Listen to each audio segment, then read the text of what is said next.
I'm Lila Silver. I'm from Brooklyn, New York. I'm 24 years old, and I'm an abstract artist.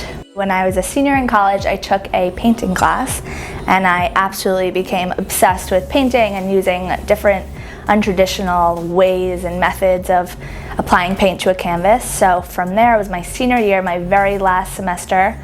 I started stretching my own canvas and going down to the art studio all the time. And from there, now I'm a few years, 3 years out, and like to paint as much as I can.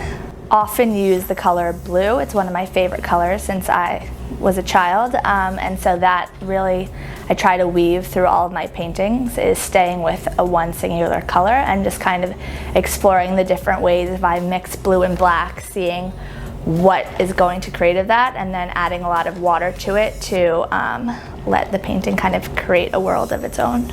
So I paint everything on the floor, and I try not to use a brush as much as possible because I like to let the fluidity of how water meets paint kind of make a mind of its own. So I don't plan very much before I'm starting a piece. I kind of have the size and dimensions in mind, and then I put out a big drop cloth. I pull up some of my rugs that are in my room, but I make sure that everything is super organized and in its place before I start, because once the clock starts running and I start my piece, everything's everywhere in the room. So if I can start organized, I know I'll eventually get back there through the process.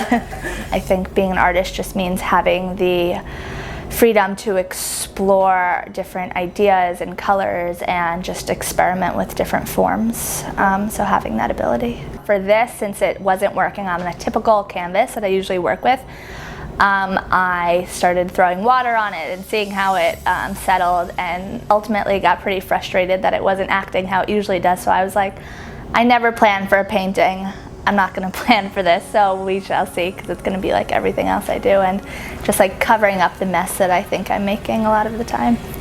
So New York is a space that I feel like often I'm bombarded on the subway every day with like different experiences, different stories, and coming into my space I can really take all of those and internalize them and use the materials that I find out in the wild. So I'll often throw my coffee on it or something that I found in the street and use untraditional tools when making my art. So that's kind of how I bring the outside in, living in New York.